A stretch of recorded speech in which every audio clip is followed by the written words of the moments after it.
beekaa fachaa ture. Eessa jira fidaan isin jechaa ture. Arraas kanaas fidaa. Kan fiddan taanaan balaa bu'a ammoo. Balaa bu'a. Namni yoo jiraate mucaan kun yoo jiraate sa'aatii 24 keessa ba'a. Yoo jiran yoo du'ee jiraanne bakka irraa fidu hin jirtu. Mucaan san kunoo miciyyoon san as jala jirti. Mucaan amma deengaddaan gaafataa ture san as jala jirti. Mucaan sii mul'ateef. Mucaan san sa'aatii 24 qofa gaafannee bilbileef. Ijoolleen hin amaneedhaa seentee qadiyyaa keessa jirti taasisa tumteesi waliin qadiyyaa maneedhaa keessaa dawwalan. Kunoo miciyyoon as jala jirti wal galcheen sin dhageessisa. Kanaaf mucaan kun yoo jiraate sa'aatii 24 keessatti akka dawwalu rabbi kadhadhaa ijoolleen mucaa san tumte. Yoo ammoo mucaa san hin tumin hin dhufin laal ragaa keessan arganne lakkoofsa warra keessaniitis fudhachuu jirra warra keessan hundaa'u haala qofa jenneeni mana seeratti warri keessan yoon dhalaayin sarnaan jedhe. Yoo kanan goone ammoo arsiin gabbaatee mucaa kana seeratti hin dhaloo isine ijoollee ilma namaa ajjeesu kana seeratti hin dhale isine itti gaafatama jalaan baatan guutuun sikkoomanto. Harargeen ammoo ol deebiteen mataa akkana godhadhee rafa yoo jette daalfa soodhati. Ati nama du'ee nama jiruu miti. Nama lubbuun kute malee nama jiruu miteeti. Si galee? Kanaaf amma namni mucaan kun bira jirtan mee ol galaa lakkoofsa. Gabaabumatti yoo mucaan kun hin mul'anne waan biraa gad dhufaatti wallahi maaliif kun waan barbaachisu kadhachuu hin ta'u. Mucaan kun yoo mul'anne yoo mucaan kana jarri gad hin baasne waan biraa gad deemaa qofatti gabaaba kun. Laal Oromoo kiyya ooyi naa obsi ibsaa kiyya laal Oromoo kiyya nuti maaliif walin laalleeti ijoolleen Harargee yoo miciyyoon dura dhabame san nuu mul'ate nuti lola takkan qabnu achi booda miidhame hundi ni wallaannaa jechaa jiran. Ijoolleen aruusiidhaa wanni isiin godhaa jirtu maali? Akka muciyyoo san hin mul'anne lammaffaa duubaan dhiiga biraa jiisaa deemu jirti. Kanaaf amma nuti wanni godhaa jiru dhiiga haa jiisani. Muciyyoo duraa san reefka ta'uu fayyaa ta'uu nuu fida. Harargee teenya isinirraa qabannaa jechuun jira. Muciyyuma duraa kana la haboodaa fadoo haduu fadoo jiraatu fadoo cabu itti deemneeti wallaallan. Muciyyoo dura jalqaba dhabame san yoo nuu fidan du'aa ta'us fayyaa ta'us nuu fidan Harargee teenya ni qabannarra. Sodaattuu goonee mana galchi namatti waltachaasna. Yoo ammoo muciyyoon duraa san hin mul'anne eenyu as deebitee afaan qabdee taa'ii jettan. Kanaafi dhiiga addaa isin oolchinaati yara keenya nuu isin kadhachuu jira dhiiga addaa isin oolchinaati. Muciyyoo duraa nuu fida rabbiyyaa. Mucaa duraa san nuu fida ijoolleen aruusidha. Mucaa duraa nuu fida. Maaliif jennaani isin kadhachuu jirraam du'aa ta'us nuu kannaa. Harargee isinirraa qabanna. Muciyyoo duraa san qofa kana qofatti himu jirraam.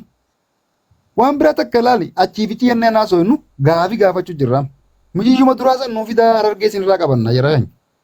Akkasii jala nuu ati amma ibsa warreen ragaa keessaa sii kanne ragaa kee kan ragaa siif hin kanne yoo ragaa kee duubaan funaannadhu suuraa mucaatis si harka gahee amma wanni itti aanu ijoolleen Harargee yoo muciyyoo kana rabbii isin bira fide oofaa bakka biraatitti muciyyoo kana warri bira jiru qabdaniin taa'inaani nama daawalchinaati yoo rabbii isin bira fide lakkoofsa tokko tokko daawal seena. Ijoolleen aruusiitis yoo rabbii isin bira fide lammaffaa oofee isin bira fide isin harka jiraate lakkoofsa tokko tokko addaati ol seena dhiiga namaa daawalchina jira keenya. Dhiigni namaa biyya namaa keessa gandangalaa ooluun qisaasa jira keenya rabbiin qisaasaan nama qabaa bare. Isinillee warri nama miidhu. Warri Harargeen afaan qofa jettanii laal beekaa usnee tetteenya malee beekaa callifna malee nama waliin hin finnu jennee usna malee waa meeqaa hojjetamaa jira. Kijiba dhaabaa. Kijiba dhaabaa. Waan Harargeen taateen beektu. Seegalee waan Harargeen taateen beektu. Koy. Amma dhaabaa fi makaasirra jiru. Nuti laal dhaggeeffadhu akkasuma nuudis Harargeen sodaattu haa taatu feetukka feetaa taatu akkasuma nuudis maaliif jennaani lubbuu mucaa kanaa baasuudhaaf kaasira taa'u jirru dhaadannaan lubbuu namaatis hin baaftu. Wanni lubbuu namaa baasu afaaniin tolaan nama gaafachuudha. Lubbuu namaa addaa oolchine jennee nama gaafachuudha malee dhaadannaan takkas keessa fidina. Dhaadannaan lubbuu namaan baaftu la. Gajjabeessiti malee ammoo haadhaa fi abbaa mucaa kana dhale obboleettii isaadhaa kan lubbuun akkanuma dhabamte kanaatiitu booyaa jira. Boo'icha isaanii kana yoo du'e janis ni sabbaran. Du'aa godhaniif jechaadha. Yoo mul'ate ammoo mul'atee fi yoo miidhame ni wallaanama. Kana qofaafi. Kanaaf isin ijoolleen rahmata rabbii keessa kaa'ee yoo mucaan bira jiraate lakkoofsa qodaa ol seenaa mucayyaa nu dhiyeessaa. Mucayyoo san sagalee isaa asirratti ol baafnee dhageenya kunuun fayyaan qaba jennaan. Aruusinis nagaan galtee mana sii rafti obboleessa fiyya. Tadalagattus nagaan dalagatte. Harargeen tadalagatu nagaan dalagatte haadha abbaanis alhamdulillah jeniitii garaa gammachuutiin mucaa isaanii du'aa godhan. Dhiiga namaa addaa oolchuudhaaf waan kana qofaa warreen dhiigni namaa akka hin baane barbaadu yoo jiraattan ani gaa waan beeku gaa akka booda dhufuuf deemu. Akkana jira keenya. Itti deemaamee warreen muutii qabattan kaashataa ibroo firoomsaa yaada keessan yaada dabalataa yoo qabaattan waan nurraa hafe nu irratti dabala. Galatooma ijoollee teenya dhaggeeffachuu turre hanga duraatillee waan obboleettiin teenya jettees dhagayaa turre waan isin jettanis dhagayaa turre dubbiin dubbii lubbuutii dubbiin dubbii dhiigaati waan callisanii taa'anii miti waan caljanii dhaggeeffatanillee miti yoo dhugaa taate yoo dhuguma diinni namummaa diinni oromummaa diinni islaamummaa isin keessa jiraate namoonni ilmaan oromoo taatanii ilmoo san harkaa qabda mucaan kun yeroo backgroundii godhamicoo tanarra dhalatee nama xiqqaadha daa'ima isaa hojii barbaaddata taariba dhufee deemu kan qabame gun akkan dhaga'u jirutti akkan jalqabarra dhageeffadhatti wanni kuni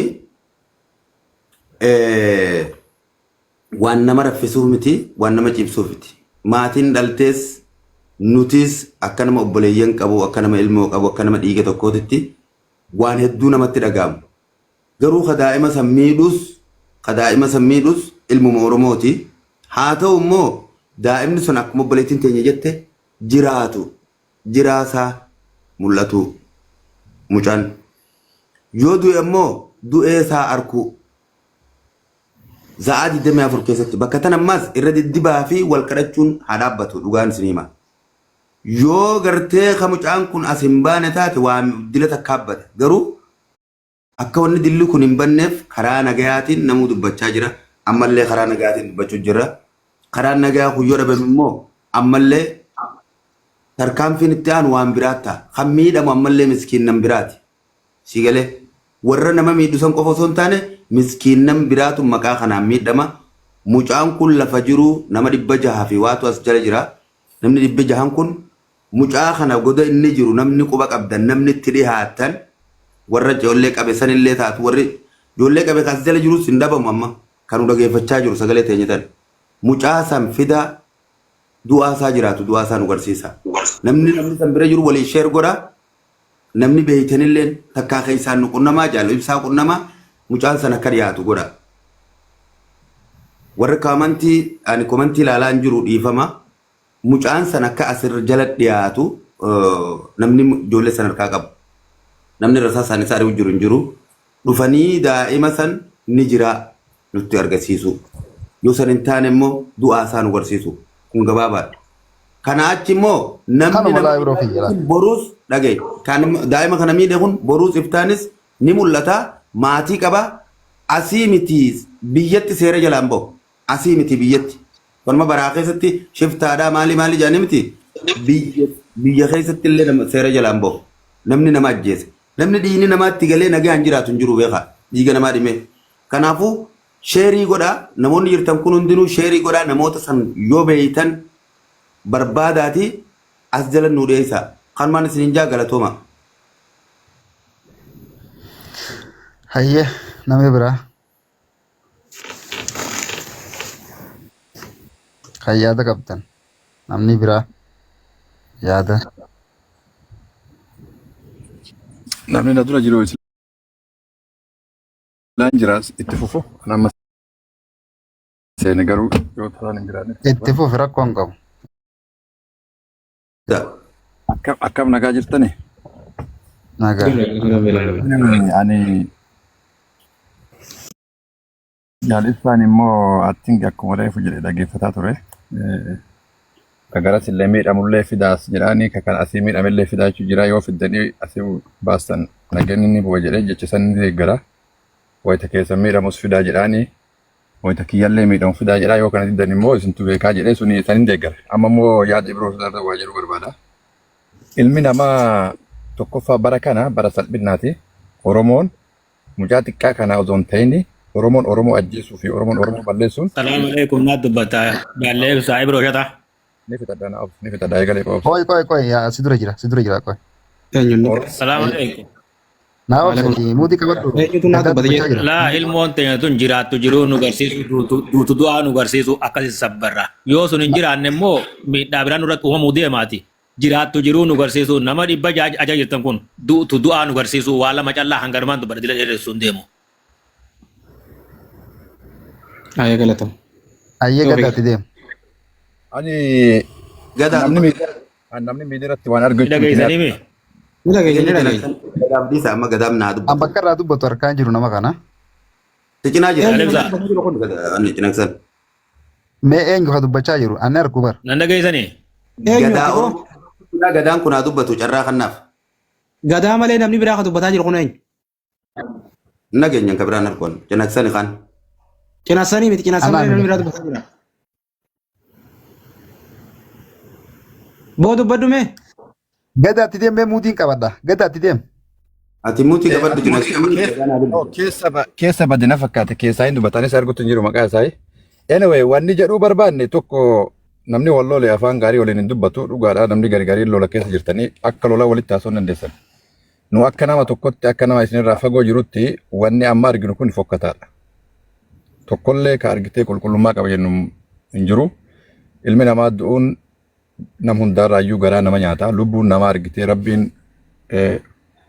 bareechee dhuume yoo harka namaatiin duute borummoo atis deebi'ee hin jiraadhan jettu. Ka fedhes haa ta'u hararges ta'e artis ta'e. Ana maammatalii Adeero obsi ka mamma maal taate? So anaa dubbate maammatalii dubbate ibsaa.